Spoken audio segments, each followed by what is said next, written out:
नमस्कार दोस्तों, ocean network में आपका स्वागत है। मैं हूं ओमकार चौधरी। 2-3 विषयों पर बात करेंगे।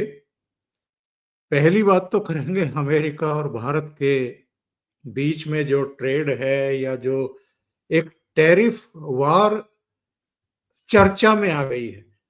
ऐसा नहीं है कि टैरिफ कोई नई चीज है, पर चूंकि इधर डोनाल्ड ट्रंप कुछ ज्यादा ही टैरिफ टैरिफ कर रहे हैं, एक आतंक जैसा माहौल वो क्रिएट कर रहे हैं। पता नहीं क्यों कर रहे हैं, किस पर प्रेशर बिल्डअप करने की कोशिश कर रहे हैं। वैसे तो वो चीन को भी, ब्राजील को भी, कनाडा को भी, भारत को भी, सबको कोसते रहे हैं कि इनके टैरिफ बहुत ज्यादा हैं।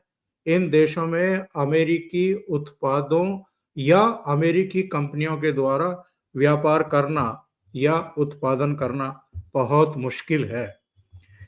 अभी 10 मार्च से पार्लियामेंट का सेशन, बजट सेशन का पार्ट 2 शुरू होने वाला है और ये बहुत महत्वपूर्ण है, क्योंकि इसी में होली के बाद किसी भी समय वक्फ संशोधन बिल भी आना है। और कांग्रेस के अगर बयानों को देखें तो डोनाल्ड ट्रंप का जो एक बयान आया है कि भारत टैरिफ कम करने के लिए राजी हो गया है या झुक गया है, इसको लेकर के कांग्रेस अब एक मुद्दा बना रही है और उसका कहना है कि 10 मार्च से जब पार्लियामेंट बैठेगी तो हम मोदी जी से पूछेंगे कि आपने राष्ट्रीय हितों के साथ समझौता क्यों कर लिया अपने दोस्त डोनाल्ड ट्रंप के साथ। मतलब जब इस तरह की बात होती है तो ये तुरंत चेप देते हैं मोदी जी के साथ कि ये डोनाल्ड ट्रंप इनके दोस्त हैं। दूसरा मुद्दा जिस पर हम चर्चा करेंगे वो है, अभी एस जयशंकर साहब लंदन की यात्रा पर थे, ब्रिटेन की यात्रा पर थे और वहां कुछ खुरापाती खालिस्तानियों ने अचानक उनके रास्ते में आकर के विरोध प्रदर्शन किए। वहां की जो फोर्स थी, पुलिस बल थे, वो मूक दर्शक बने रहे। जब वो वहां पहुंच ही गए तब उनके साथ उन्होंने कुछ पकड़ करके दूसरी तरफ ले गए। लेकिन एक और जो डर्टी गेम हुआ कि उन्होंने तिरंगे के साथ फिर मिसबिहेव किया, उसको फाड़ दिया। भारत ने इस पर आपत्ति जाहिर की है और ब्रिटेन ने भी खेद व्यक्त कर दिया है। लेकिन जरा इसको भी समझने की कोशिश करेंगे कि बिना ब्रिटिश गवर्नमेंट की ढील के या समर्थन के ये मुट्ठी भर खालिस्तानी इस तरीके से विदेश मंत्री के सामने, उनके काफिले के सामने कैसे पहुंच सकते हैं। तो मेरे साथ जुड़ रहे हैं आपके चिर परिचित आदि अचिंत साहब। आदि जी को जोड़ करके चर्चा को आगे बढ़ाते हैं। आदि जी नमस्कार, बहुत स्वागत है आपका। आदि जी, सबसे पहले हम ट्रंप साहब की बात करें। हमारी डोमेस्टिक प्रॉब्लम्स क्यों क्रिएट कर रहे हैं, या पॉलिटिकल पार्टी जानबूझ करके इस मुद्दे को तूल देना चाहती हैं, कोई और मुद्दा इनके पास रह नहीं गया है। और टैरिफ का तो सर ऐसा है, ये एक नेगोशिएटिंग टूल है और ये ट्रम्प काफी टाइम से यूज कर रहा है। कनाडा पे टैरिफ लगाया, 24 घंटे में हटा दिया, फिर लगाया, फिर हटा दिया, फिर लगाया, उसके बाद कहते हैं नहीं नहीं नहीं काम करते हैं, एल्यूमिनियम पे हटा देते हैं। तो ये देखिए सर, एक नेगोशिएशन टैक्टिक है। बट हैविंग सेड दैट, जो हमारी यहाँ पर ऑपोजिशन है सर, उनके पास कुछ बात करने के लिए बचा नहीं है। अगर आप इस चीज को थोड़ा सा गौर से देखेंगे, पिछले 4 दिन में इन्होंने चार चार नैरेटिव उठा लिए। ठीक है जी। थोड़ा टाइम पहले से देखते हैं। सबसे पहले क्या था कि जी हमारे बंदों को बांध के भेजा जा रहा है। अच्छा जी, बांध के भेजा जा रहा है, ओके जी, समझ में आ गया, वो चला नहीं। उसके बाद महाकुंभ में हालत खराब है, वो भी नहीं चला। अभी रिसेंटली पिछले 3-4 दिन से क्या देख रहे हैं जी, ओहो इनकम टैक्स वाले आपके ईमेल पढ़ेंगे, वो भी फेक निकला। फिर कल क्या नैरेटिव चलाया, ओहो नेपाली लोगों को बांध करके लेके नहीं आ रहे, वो भी फेक निकला। सर इनको कुछ चाहिए, ये ऐसी जगह पे खड़े हैं, इनके पास कुछ बात करने के लिए बचा नहीं है। दूसरी चीज, एक एक टैरिफ पे बात करने का कोई फायदा नहीं है जब आप एक कॉम्प्रिहेंसिव ट्रेड डील की तरफ जा रहे हो, जहां पर जो म्यूचुअली दोनों के लिए बेनिफिशियल रहेगी, कि दोनों का साथ में जो उदान होगा वो दोनों का होगा। तो ये जो एक एक टैरिफ ना, वो उसके अंदर देखो जी, कार के अंदर उन्होंने कम कर दिया, देखो जी मोटरसाइकिल के अंदर कम कर दिया। हाँ जी, कर दिया। भाई रूलिंग गवर्नमेंट है, उसके हाथ में पूरी पावर्स होती है कम करने के लिए, जो उसको नेगोशिएशन करनी है, जो उसको मिलेगा। अब इनको ये भी पता है कि अगर भारत यहाँ पर थोड़ी नेगोशिएशन करके अच्छी चीज लेके आएगा, भारत का इकोनॉमिक उदाहरण तो होगा, लेकिन इनकी पोल पट्टी भी खुलेगी साथ में। इनको वो डर है सर, इनको वो डर नहीं है कि भैया टैरिफ में किसी को कोई फायदा या नुकसान होगा। इनको डर ये है कि भाई ये क्रिश्चियन मिशेल के वहां से आप बोफोर के पेपर क्यों मंगा रहे हो। इनको डर वो है, ये सब्जेक्ट चेंज करना चाहते हैं सर, और कुछ नहीं है। क्योंकि इनके पास बात करने के लिए जो पार्लियामेंट सेशन से पहले चीजें होती थी, आज 8 तारीख है सर, मणिपुर में आग लगाते थे, वो भी नहीं हो रहा। अब कुछ तो पकड़े ना सर, क्या पकड़ेंगे। तो बस ठीक है, अब ये टैरिफ को पकड़ेंगे, झुक गया। बट इनका पंगा पता है क्या है सर, आज ये बोल रहे हैं, कल सुबह एक और नैरेटिव लेके खड़े हो जाएंगे। तो ये एक चीज को ना पकड़ते हैं, ना इनकी रिसर्च करते हैं उसके ऊपर, ना सोचते हैं, ना लिखते हैं, ना पढ़ते हैं। बस किसी ने एक ट्वीट कर दिया, उसको कॉपी पेस्ट करके सारे शुरू हो जाते हैं। तो इसका सर क्या जवाब दे कोई कि भाई क्या है। दूसरा चीज सर, अगर ये पार्लियामेंट में उठाते भी हैं, क्या ये देश भर में रेजोनेट करेगा सर। ये रेजोनेट करेगा एक छोटी सी ऑडियंस के साथ जो ट्विटर पे है, प्रोबेबली फेसबुक पे है, बाकी किसी को कोई रेजोनेट नहीं होगा। उसके अंदर भी आप देख लो, वो ट्विटर पे भी ऑडियंस के अंदर कितने लोग इसको एक्चुअली मानेंगे, 10%। तो सर ये फेल्ड मूव है, ये टाइम पास है। और देखिए ट्रंप का क्या है सर, ट्रंप को न्यूज में रहने का, और उसको एक चीज बड़ी क्लियरली पता है, जो उसको इलॉन मस्क बताता होगा, साहब भारत पे जब आप कुछ डायलॉग मारते हो ना, एकदम वायरल हो जाता है। और एविडेंटली जब भी भारत के बारे में कुछ बोलता है, वायरल हो जाता है, यहाँ पर डिस्कशन शुरू हो जाती है, ये हो जाता है। तो वो करता रहेगा सर, हफ्ते में 1-2 बारी आपको भारत का रेफरेंस उसके मुंह से आएगा। क्योंकि at the end of it वो भी सर, उसको भी तो अपना बनाना है, उसको भी तो अपनी पोजीशनिंग बनानी है, और वो देख रहा है। अभी आप भारत के बारे में बोल रहे हो सर, उसने बोला है मैं रशिया पे सैंक्शन लगा रहा हूँ। वो सर उसका गेम ही ऐसा है। वो ही इज अ गाय उस उसकी एक एक एक टर्म बोलते हैं, आर्ट ऑफ द डील। तो वो टेम्परेचर ऊपर करता है, फिर नीचे करता है, फिर ऊपर करता है, फिर नीचे करता है, फिर ऊपर करता है, फिर नीचे। This is how he plays the game. तो I don't see it very significant ये तो, क्योंकि इसके डायलॉग ऐसे आते रहेंगे। हर डायलॉग के ऊपर अगर इनका पूरा मेल्टडाउन होगा, तो ये देख के तो बड़ा सर मजा ही आएगा।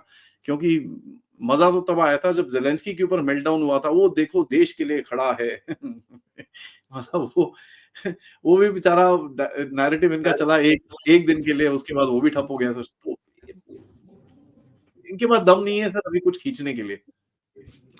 अच्छा, जो काम ट्रंप कर रहे हैं वही क्या चीन भी कर रहा था? अभी चीन के जो वहां पर दूतावास है अमेरिका में, उसने एक बयान जारी कर दिया कि साहब अगर अमेरिका युद्ध ही चाहता है तो हम हर तरह के युद्ध के लिए तैयार हैं।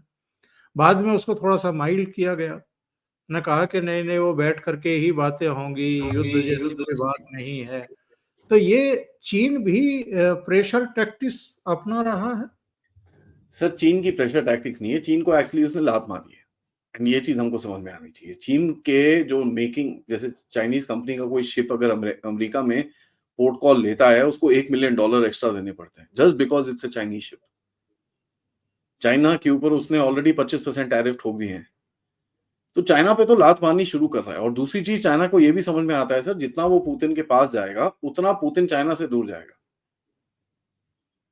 सो चाइना को ये दिखता है कि उसके जो सबसे गहरे दोस्त हैं, उनको आइसोलेट किया जा रहा है, उनको उससे आइसोलेट किया जा रहा है। ईरान को देखिए सर, ईरान को वो अलग कर रहा है, डायरेक्ट चिट्ठियां लिख रहा है ईरान को, डायरेक्ट बात करना चाहता है, पुतिन के साथ वो बात कर रहा है। पाकिस्तान की वैसी बैंड बजी हुई है, समझ में नहीं आ रहा किस तरफ जाएगा। तो चाइना के जितने भी ये जो सो कॉल्ड बोलते हैं ना बडीज हैं, उन सबको वो बजाएगा। साउथ अमेरिका में देखिए सर, ब्राजील को ठोक रहा है, साउथ अफ्रीका को ठोक रहा है। और ब्रिक्स में अगर आप इस चीज को देखें, जितनी भी कंट्रीज ब्रिक्स के अंदर हैं, वो थोड़ा he is not very happy with them. अब इंडिया और रशिया को उसको पता है कि ये जो ये बचपना वो करता है, उससे इतना कोई फायदा होगा नहीं, तो इंडिया और रशिया के साथ में इतना नहीं करता। बट आप देख लीजिए सर, साउथ अफ्रीका के पीछे तो बड़ा क्लियरली पड़ा है। कल रात को भी उसने ट्वीट करा, south Africa is a bad country, ये वो 25 चीज। उसका जो नए नए जो सेक्रेटरी ऑफ स्टेट थे वो G20 की मीटिंग के लिए भी नहीं गए, कहते मैं नहीं जाऊंगा उधर पे, ये अपार्थाइड अपार्थाइड वाली कंट्री है, मैं नहीं जाऊंगा। ब्राजील के अंदर जो सिटिंग गवर्नमेंट है लूला की, उसको काफी लाते मार रहे हैं फ्रीडम ऑफ स्पीच के ऊपर, और वो भी चाइना के काफी क्लोज हैं। तो चाइना को सर आइसोलेट करना चाह रहा है। तो चाइना को ये चीज समझ में आती है, और चाइना को ये भी पता है कि भैया अगर वो इस गेम में फंस गया तो चाइना का दी एंड होने वाला है फिर। क्योंकि वो देखो सर, वो दुनिया से हटा देगा उसको, उसकी उसका जितना भी सप्लाई चेन है वो सब हटाएगा उसको। तो China is worried. Having said that sir, China जब ऐसे डायलॉग मारता है, आके बोलेगा जी मैं जंग के लिए तैयार हूं, ठीक है, अब वो उसका उसका स्टाइल वैसा है sir, he talks like that. But China का एक चीज हमको समझ में आनी चाहिए कि that also is telling you कि ये थोड़ा अभी इस टाइम पे डेस्परेट है। जो पहला रिएक्शन आया उसका कि भाई अगर टैरिफ की वॉर है तो हम टैरिफ की वॉर लड़ेंगे, अदरवाइज दूसरी वॉर है हम तो दूसरी वॉर लड़ने के लिए भी तैयार हैं। तो ये आपको समझ में आना चाहिए, वो एक एक डर का माहौल है वहां पर, और वो एक एक तरह से पुश अपने से दूर करने की कोशिश कर रहा है, मुझसे दूर हो जाओ नहीं तो मैं हमला करूंगा तुम्हारे ऊपर टाइप्स। तो he is pushing these guys away, इसको थोड़ा दूर रखने की कोशिश कर रहा है अपने से, बट वो होगा नहीं ज्यादा टाइम तक। दो खबरें आई हैं। एक तो ये आई है कि जेलेंस्की जा रहा है, सऊदी अरब जा रहा है, और वहां पर वो क्राउन प्रिंस से कुछ चर्चा करेगा, शायद कोई रास्ता निकले। दूसरी खबर ये आई थी कि रूस की मिसाइलें और ड्रोन, वो जो इनका एनर्जी प्लांट है उसके ऊपर उसने अटैक किया। और उसके बाद ट्रंप का भी एक बयान देखने को मिला कि साहब वो रूस को धमका रहे हैं कि बैंकिंग प्रतिबंध लगा देंगे और टैरिफ लगा देंगे, रूस और यूक्रेन तुरंत वार्ता की टेबल पर आए। कुछ इस तरह के घटनाक्रम हो रहे हैं। तो जेलेंस्की ने भी मॉस्को के सामने एक प्रस्ताव रखा है कि ये जो हवाई युद्ध है, ये हमले हैं, इस पर हम विराम चाहते हैं हम। तो तो क्या चल क्या रहा है एक्चुअल में, और निकट भविष्य में कोई रास्ता निकलता हुआ दिखाई दे रहा है क्या? देखिए सर, जेलेंस्की इधर उधर घूमना, वो तो पहले भी गया था वहां पर। वो पहले जब रशिया और अमेरिका की मीटिंग हो रही थी रियाद में, वो भी बोल रहा था मैं जाऊंगा मैं जाऊंगा मैं जाऊंगा। सऊदी अरेबिया ने उसको बोला बेटा यहाँ नहीं आएगा तू, इन दोनों को जाने दे, उसके बाद आता ना, कोई बात नहीं। तो वो ट्रिप उसकी वो करने की कोशिश कर रहा है। और यहाँ पे ये भी पता चल रहा है कि यूएस के प्रेसिडेंट डोनाल्ड ट्रंप की सबसे पहली जो इंटरनेशनल विजिट होगी वो सऊदी अरेबिया ही होगी, क्योंकि सऊदी अरेबिया ने प्रॉमिस करा है $1 ट्रिलियन का सामान लेने के लिए। तो ऑब्वियसली उधर ही जाएगा वो। देखिए सर, हो बड़ा सिंपल रहा है। इस इनको समझ में आ चुका है कि ये इसके अंदर अभी लेंथ नहीं है, और ट्रंप अगर पीछे हट गया तो इनको पता है ये आगे जा नहीं सकते। तो यूरोप एक ना एक अपने आप को थोड़ा खड़ा करने की कोशिश कर रहा है कि भैया हम लड़ेंगे, हम पैसे देंगे, हम इक्विपमेंट देंगे, हम सब कुछ करेंगे आगे जाके, हमारे हाथ में है, हम इंडिपेंडेंट हैं, हमको अमेरिका से कोई वो नहीं है। वो एक अपने आप को खड़े करने की कोशिश कर रहे हैं। लेकिन यहाँ पर इसका बैकग्राउंड ये है कि जो डीप स्टेट वाले हैं, जो लेफ्टिस्ट डीप स्टेट वाले हैं, वो जाके यूरोप में बैठे हुए हैं इस टाइम पे, तो वो वहां पर थोड़ा प्रेशर डालने की कोशिश कर रहे हैं। जेलेंस्की तो टट्टू है सर। देखिए जेलेंस्की का अपना दिमाग नहीं है, वो तो एक नंबर का टट्टू है। उसको तो जहां बोलते हैं, जब जब बोलते हैं कूद, तो पूछता है कितना ऊपर कूदना है सर, वो तो बता दो। तो उसका कोई अपना वजूद नहीं है sir. I won't put any heed into what he says, क्योंकि उसके पास ना पावर है। अगर उसको ये लोग छोड़ दें सर, 2 दिन नहीं बचेगा वो, not 2 days, that is it. उसके आगे उसकी कैपेसिटी नहीं है, क्योंकि उसको उसको उसके अपने लोग ही मार देंगे। देखिए सर, समाधान के हिसाब से युद्ध में समाधान आपको मिल जाए, लेकिन यूक्रेन में शांति होना थोड़ा डिफिकल्ट रहेगा, क्योंकि यूक्रेन में जिस तरह के गुट हैं और जिस तरह के एम्यूनिशन और आर्म्स उनके पास हैं, और ये अभी से नहीं, 2010 2011 से हैं, और 1990 से हैं, और 1947 से हैं बाय द वे। जो आपको याद होगा कि ये जो नाजीज थे सर, जर्मनी के, इन्होंने काफी लोकल लोगों को अपने साथ रखा था, जिन्होंने काफी कुकर्म करे थे उस रीजन के अंदर। तो इस रीजन में जो कुकर्म नाजियों ने करे थे, वो सारे यूक्रेनियंस के साथ ही करे थे बाय द वे, हाथ में हाथ डाल के। तो स्टीफान बंडेरा करके एक इनका बंदा था, जिसको ये यूक्रेनियंस काफी आइडोलाइज करते हैं। लोगों ने काफी गालियां निकाली थी कि यार ये स्टीफान बंडेरा तो भाई नाजी है, तुम क्या कर रहे हो। उसके बाद से इसकी थोड़ी रेफरेंसेस और इसके बारे में बात करना बंद कर दिया। उसके बाद आपको याद होगा कनाडा के पार्लियामेंट में एक काफी एम्बैरेसिंग सिचुएशन हो गई थी जब एक नाजी को बुला लिया था वहां पर। तो उसके बाद से ये जो नाजी टाइप चीजें हैं ये बंद कर दी इन लोगों ने। बट एक बहुत बड़ा गुट है वहां पर यूक्रेन में जो इस वॉर को रोकना नहीं चाहेगा, क्योंकि उनका पूरा जो लेजिटिमेसी है, उनका जो पूरा अस्तित्व है, वो एक रशिया से झगड़ा करने में ही रहता है। तो आप वॉर रोक सकते हैं सर, लड़ाई नहीं रोक पाएंगे, क्योंकि लड़ाई आपकी चलती रहेगी वहां पर कुछ ना कुछ बेवकूफों की तरह। और तीसरा चीज है सर, रशिया और अमेरिका की जैसे जैसे दोस्ती आएगी उसको सैबोटाज करने की भी कोशिश काफी की जाएगी। तभी आप देखेंगे कि ये जो डोनाल्ड ट्रम्प साहब हैं ये यूरोप में मिलना नहीं चाहते, ये यूरोप से बाहर मिलना चाहते हैं। नॉर्मली ये मीटिंग्स यूरोप में होती हैं, वो बोल रहे हैं साहब यूरोप में नहीं मिलना, हम सऊदी अरेबिया में मिलेंगे। अब सऊदी अरेबिया का रोल भी आता है बड़ा इंटरेस्टिंग, क्योंकि सऊदी अरेबिया का जो रोल रहेगा वो मिडल ईस्ट के झगड़े के अंदर भी रहेगा। इजराइल और हमास के बीच में जो झगड़ा है उसमें भी सऊदी अरेबिया का एक रोल रहेगा। तो अगर बिल्कुल। सऊदी अरेबिया से दोनों जगहों को आप थोड़ा सॉर्ट आउट करा सकते हो तो आई थिंक उसके ऊपर डोनाल्ड ट्रम्प की काफी नजर रहेगी, and I think he will be working towards that quite a bit. तो ये मुझे दिखता है होता हुआ। जेलेंस्की का सर आई मीन कोई फर्क नहीं पड़ता वो क्या बोलता है सर। चलिए अब लंदन चलते हैं साहब। ये एस जयशंकर साहब गए थे वहां के विजिट पर और एक महत्वपूर्ण कार्यक्रम में थे। जब पहुंचे तो कुछ मुट्ठी भर ही थे, ज्यादा नहीं थे। अगर हम उनके सिर गिनने लगे तो मेरे विचार से वो 1-1.5 दर्जन से ज्यादा लोग थे नहीं। हाँ, 20-25 वो 30 है। हाँ, तो बिल्कुल वो नारेबाजी करते हुए और अचानक जो है वो कोई सुरक्षा भी मुझे ऐसी दिखाई नहीं दी कि हम ये कहें कि सुरक्षा कवच को तोड़ते हुए वहां तक पहुंच गए और उन्होंने बदतमीजी करने की कोशिश की। लेकिन सवाल ये खड़ा होता है साहब, भारत के विदेश मंत्री हैं और वहां तक ये लोग पहुंच गए, ब्रिटिश सरकार के समर्थन से हुआ ये। और क्या खालिस्तानियों को ब्रिटेन ने खुला लाइसेंस दे रखा है?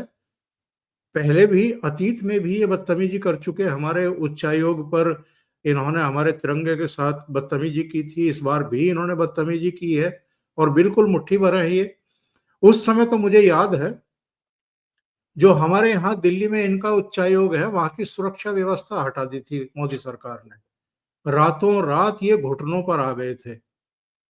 तो ब्रिटेन में ये सब हो क्यों रहा है और खालिस्तानियों को इस तरीके से प्रश्रय क्यों मिल रहा है ब्रिटिश गवर्नमेंट से?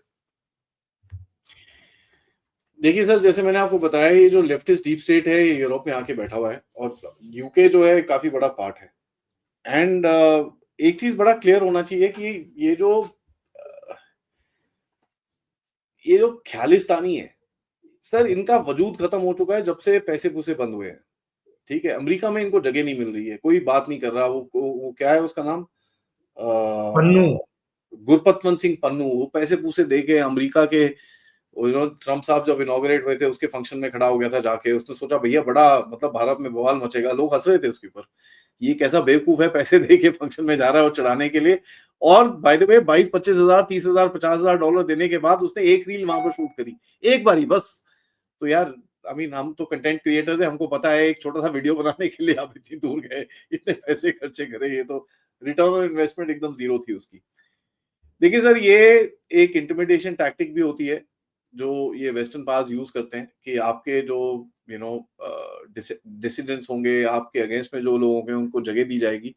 एंड यहाँ पर आप फॉरेन ऑफिस का, यूके के फॉरेन ऑफिस का स्टेटमेंट भी पढ़ें तो वो बोलते हैं भैया फ्रीडम ऑफ स्पीच है, फ्रीडम ऑफ प्रोटेस्ट है।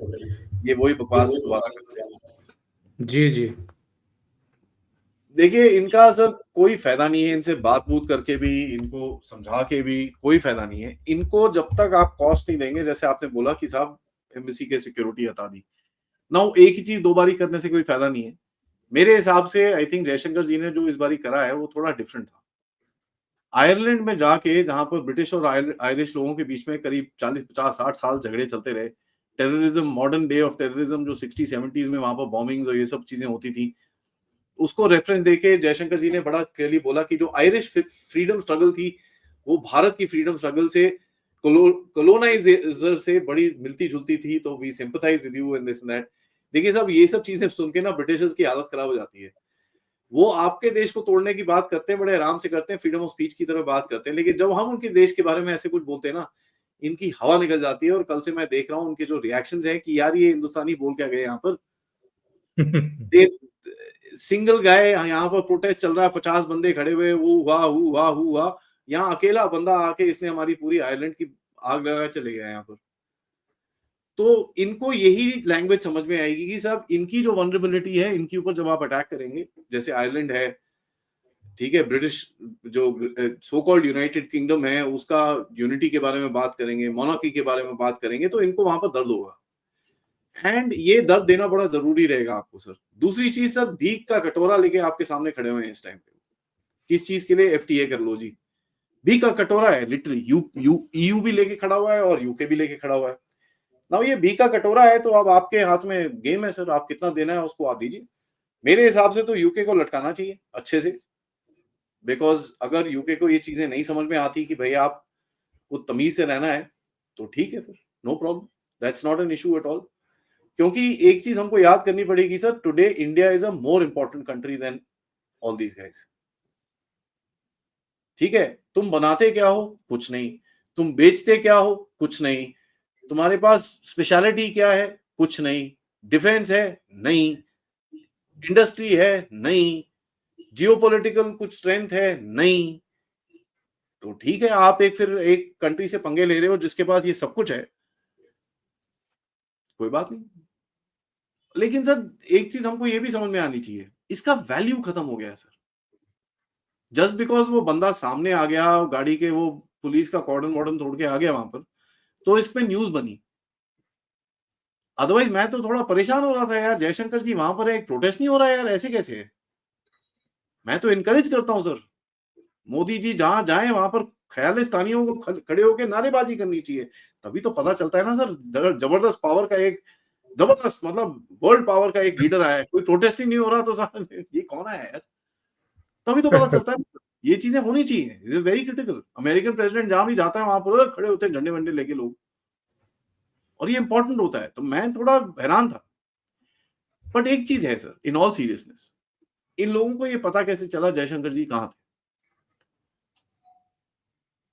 राइट, दैट टेल्स यू कि ब्रिटिशर्स के एस्टैब्लिशमेंट में के अंदर से कुछ लीक्स होते हैं, ऑफिशियल डिप्लोमेट्स के प्रोग्राम्स को लीक किया जा रहा है, उनका मोड ऑफ ट्रांसपोर्टेशन लीक किया जा रहा है, डिटेल्स लीक की जा रही है, and that's how these protesters are able to come there at the right place at the right time. तो बिल्कुल। ऑब्वियसली सर कुछ ना कुछ तो कन्क्लूजन है, और वो कन्क्लूजन का जवाब सर इमीडिएटली देने का कोई फायदा नहीं है। वहां पर खैर जयशंकर जी ने आई थिंक बहुत अच्छी तरह से आग लगाई। अब वो इंडिया में समझ में नहीं आया लोगों को, क्योंकि सर आयरिश फ्रीडम स्ट्रगल के बारे में लोगों को इतना पता नहीं। ठीक है, 1908 से 1921 तक एक इनका स्ट्रगल चला था, उसके बाद 60-70 में बहुत वायलेंस हुआ था वहां पर, बहुत ज्यादा, एक्सट्रीमली बैड। तो जब आप उस चीजों को रेफर करते हो सर, ये जो modern version of bombing and ये जो असैसिनेशंस और ये सब चीजें हैं, ये सब आयरिश जब वॉर हुई थी ब्रिटिशर्स के साथ, जो सिविल वॉर इनकी हुई थी, उसके अंदर ये पॉपुलराइज हुई थी, जो इस्लामियों ने बाद में उठाई है। बाय द वे 60-70s में it was the Irish actually perfected the art of doing car bombings, letter box की बॉम्बिंग, स्कूटर के अंदर बॉम्ब लगाना, ये सब आयरिश का काम था सर। तो ब्रिटिश को बड़ा क्लियरली मैसेज तो मिल गया होगा कि भाई साहब ये सब ना करो, क्योंकि तुम्हारी वनरेबिलिटीज के साथ भी हम खेलेंगे, and we are in a better position to play it than you. आप लोग इस टाइम पे पोजीशन में नहीं हो, और वैसे भी यार आप भीख मांगते हुए आए हो, उसके बाद ये करते हो, तो चलो ठीक है, देखते हैं क्या होता है फिर आगे। तो जवाब बड़ा सिंपल है सर। एंड दूसरी चीज है सर, अगर आप ज्यादा रिएक्ट करेंगे ना, ओवर रिएक्ट करेंगे, तो इनको ये भी पता चलता है कि आपको दर्द होती है, तो ये और कराएंगे सर। सो आपको एक इस तरह रिएक्ट करना है जहां पर आपको ये भी बताना है कि यार क्या हुआ, प्रोटेस्ट हुआ था, अच्छा मुझे नहीं पता, अच्छा अच्छा मेरे फॉरेन ऑफिस से आपको जूते पड़े, ओहो हो, अरे अरे इट्स ऑलराइट डोंट वरी। फिर आप कहीं और जाके ऐसी आग लगा दो वहां पर, चुपचाप और निकल जाओ। This is the way you answer to people, so don't give them so much attention, क्योंकि आप जितनी इनको अटेंशन देते हैं उससे होता क्या है सर, ये ख्यालिस्तानियों को चाहिए क्या सर? इनको चाहिए प्रेस की माइलेज, इनको मिल जाती है वो। The reason they do this is just to be in the media, they don't do this because इनको पता है कि इनको ख्यालिस्तान कहीं मिल जाएगा। मैं तो बोलता हूँ भाई पाकिस्तान रेडी है वहां पर, पंजाब पाकिस्तान तुम्हारा, अब नाम बदल लो यार, तुम खालिस्तान रख लो, क्या प्रॉब्लम है? बिल्कुल। पंजाबी आर्मी है, पंजाबी सब कुछ है उधर पे, जाओ वहां पर रह लो, तो किसने बोला है? या कनाडा में बना लो, बना लो, कोई टेंशन नहीं है। तो for me sir, these things have stopped bothering, and मेरे हिसाब से सर आई थिंक एक कॉस्ट तो इनको देना पड़ेगा, बट हमको थोड़ा सा as public also we should say यार जान ए बेवकूफ है इनको, कोई जैसे हम पाकिस्तान को ट्रीट करते हैं ना सर, राइट, हम पाकिस्तान ट्रीट करते हैं कि साहब पाकिस्तान बेवकूफ है, कोई हमको लेना देना नहीं है इनसे, ये गधे हैं, we need to treat these guys exactly the same sir. और वहां पर यूके में पाकिस्तान की भी एक लॉबी है साहब, एक वो निसार साहब खड़े हो गए, बोला जी मैं जर्नलिस्ट हूँ, राइटर हूँ, और पीओजे कश्मीर पर सवाल करने लगे कि साहब ये कश्मीर की समस्या जो है कब खत्म होगी, और जो मानव अधिकारों का उल्लंघन है। और जयशंकर साहब ने क्या जवाब दिया है, उन्होंने कहा है कि 3 काम तो कर लिए हम लोगों ने, 35 से और 370 हटा दिया, विकास की पटरी पर ले आए, और तीसरा काम हमने ये कर दिया कि साहब इलेक्शन वहां पर इलेक्शन करा दिया, गवर्नमेंट बन गई, अब चौथा काम बचा हुआ है वो भी कर लेंगे, तो ये मामला फिनिश। यानी कश्मीर समस्या पर आप सवाल ही नहीं करेंगे आगे से, जब हम पीओजेके को ले लेंगे। तो सर आप वो बंदे को देखिए जो वहां पर बैठा हुआ था, ये वही जमाने वाला है 80s 90s वाला, कश्मीर कश्मीर कश्मीर, ये वही वो उसका मेंटालिटी वही है। एंड जिस जगह पे जयशंकर जी बैठे हुए थे, चैटम हाउस में कौन जाता है सर? हमारे एक टाइट टी शर्ट वाले हैं ना, जाते हैं कभी कभार वहां पर लेक्चर देने के, तो आपको समझ में आता है उनका मेंटालिटी क्या है। तो आई एम नॉट सरप्राइज कि वहां पर प्लांटेड क्वेश्चन होगा।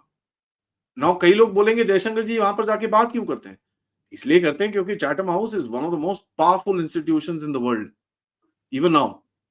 तो वहां पर जाके भी आपको गोली खेलनी पड़ती है, ऐसी बात नहीं है। एंड आपको फिर ये अपॉर्चुनिटी मिलती है गहरे राज्य के, डीप स्टेट के एकदम गढ़ में जाके उनके मुंह के ऊपर बोलना कि बेटा बस हो गया तुम्हारा। तो जो जवाब जयशंकर जी ने दिया, I think that was very clear. And उसके बाद वो जवाब तो दे दिया, वो पाकिस्तानियों ने पता नहीं कुछ प्लान करा था कि नहीं करा था इस चक्कर में कि ये वो सिर्फ चैटम हाउस से प्लान हुआ था, यहाँ पाकिस्तान में आग लगी। अब कोई ये नहीं बोल रहा कि हमारे जर्नलिस्ट ने सवाल पूछ लिया, ये कर लिया, वो बोल रहे यार ये जवाब दे दिया, अब ये कि करने क्या वाले तो इनको और डर लग रहा है कि यार ये क्या है। नहीं तो क्या होता है ना सर, पाकिस्तान बोस्ट करना शुरू हो जाता, देखो जी हमारे जर्नलिस्ट ने कश्मीर का नाम ले लिया, ये कर लिया, वो कर लिया। मैंने एक कमेंट्री नहीं सुनी पाकिस्तान की तरफ से कहते हुए कि देखो हमारे जर्नलिस्ट ने कर दिया। दैट मीन्स ये पाकिस्तान की तरफ से नहीं था, ये वहां पर ही कोई लोकल इकोसिस्टम की तरफ से कराया गया जयशंकर साहब को थोड़ा प्रेशर में डालने के लिए। अब आप देख लीजिए सर, गड्ढा किसी और के लिए खोदा, गिर कोई और गया, मिट्टी किसी और ने डाल दी, फंसा बीच में पाकिस्तान। तो सही है। लेकिन ये बताइए, रविवार को दुबई में फाइनल मैच होने वाला है भारत और न्यूजीलैंड के बीच में। बड़े चुटकुले चल रहे हैं कि ना तो पाकिस्तान फाइनल में पहुंचा और ना पाकिस्तान में फाइनल हो रहा है। लेकिन एक चुटकुला और भी शुरू हो गया है, पता नहीं सही है गलत है, कि शहबाज शरीफ जो है वो जो जीतेगा उसको ट्रॉफी देंगे वहां जाकर के। ये तो बड़ी शर्मिंदगी वाली बात हो जाएगी इनके लिए। सर कौन सा, मैं आई मीन मेरे को एक चीज समझ नहीं आता, पाकिस्तान को देश किसने मान लिया? ये आईसीसी वालों का दिमाग खराब है क्या? तुम पाकिस्तान को देश मानते हो? अब इन उन लोगों ने अपनी पिच के, मेरे को सर क्रिकेट का बैट नहीं पकड़ना आता, तो मैं थोड़ा मैच के बारे में इतना कुछ बोल नहीं सकता ना। मेरे को तो किसी ने उस दिन बताया था कि भाई इस दिन पे वीडियो मत करना क्योंकि पाकिस्तान हिंदुस्तान का मैच है, कोई देखेगा नहीं तो मेरी थोड़ी नॉलेज कम है इस चक्कर में। बट मुझे ये पता है कल फाइनल है, वो कहीं देख लिया था मैंने। अब सर ये एक ऐसा कंट्री है, छल कपट करके इन्होंने स्टेडियम बना दिया वहां पर। सर सिक्योरिटी के हिसाब से जब वो कोई एक इंग्लैंड की या न्यूजीलैंड की किसी की टीम वहां पर जा रही थी, ऐसा लग रहा था डोनाल्ड ट्रंप जा रहा है। अमेरिकन प्रेसिडेंट की सिक्योरिटी कम होती है, पाकिस्तान में इंग्लैंड या जो भी टीम थी उसको सिक्योरिटी ज्यादा मिली हुई थी। तो ये मेरे हिसाब से ICC needs to, I mean किसी को इसका सॉफ्टवेयर अपडेट करना चाहिए। जय शाह साहब बैठे वहां पर, थोड़ा I am not very happy. आपने ये मैच होने कैसे दिया पाकिस्तान के अंदर? ये कोई कल को आप बोलोगे सोमालिया में जाके फुटबॉल खेल लो। यार थोड़ा अकल करो, कहां पर आप कर रहे हो, क्या कर रहे हो और किस हालत पे लेके आए हो। ये कंट्रीज लाइक पाकिस्तान सर, कोई इनका रेलेवेंस यही है क्योंकि अलेजिडली, ठीक है मैं मानता नहीं, बट अलेजिडली इनके पास न्यूक्लियर वेपन है, बस और कोई रेलेवेंस नहीं है।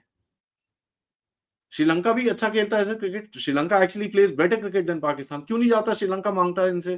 क्योंकि सर ये बेसिकली इनके एस्टेब्लिशमेंट का एक तरीका है, अपनी बच्चों को झुंझुना दे देते हैं ना ऐसे चटर, अपनी जनता को ये झुंझुना दे देते हैं, क्योंकि इनको पता है सर अगर इनकी जनता को सच्चाई पता चल गई पाकिस्तान में हो क्या रहा है, तो फिर तो सर खत्म हो जाएगी ना कहानी। तो हर बिल्कुल। 1 डेढ़ महीने में आप देखेंगे पाकिस्तान की आर्मी एक झुंझुना दे देती है उनको कि भैया ये तुम्हारा नया खिलौना है, खेलो खेलो खेलो, जल्दी खेलो, क्या कर रहे हो तुम लोग।